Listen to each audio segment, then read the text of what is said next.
The forest was quiet, save for the rustle of leaves stirred by the wind.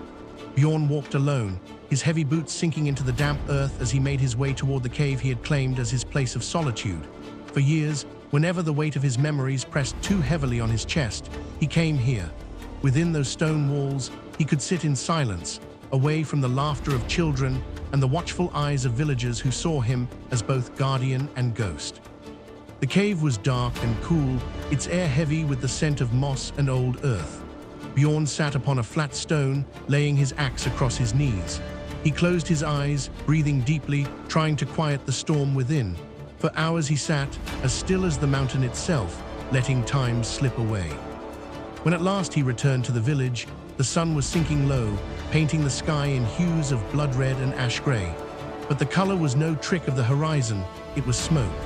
Thick, choking smoke that strung his eyes and carried the unmistakable stench of burning wood and flesh.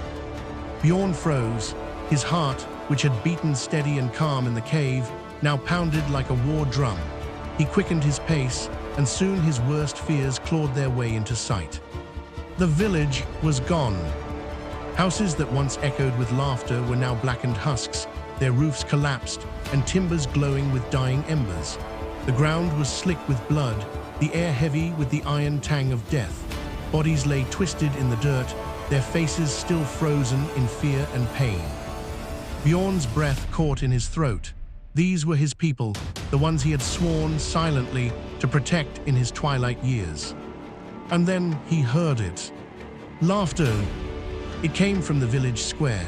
Cruel, mocking, the kind of laughter only men drunk on blood and power could summon. Bjorn moved forward, his boots crunching over charred wood and shattered pottery until he saw them. 3 men stood there, Viking raiders draped in furs and leather, their weapons stained red.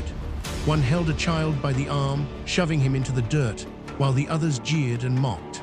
The boys' cries tore through the silence of the dead village, a pitiful sound that struck Bjorn's heart like a spear. Something inside him broke. The years of restraint, the vow of peace, the quiet days of silence, they shattered in an instant. Rage, old and terrible, surged through his veins like fire. His hand gripped the haft of his axe so tightly the wood groaned beneath his strength. With a roar that split the air, Bjorn charged. His scream was not the cry of an old man, but the battle howl of the wolf of the north, reborn in fury.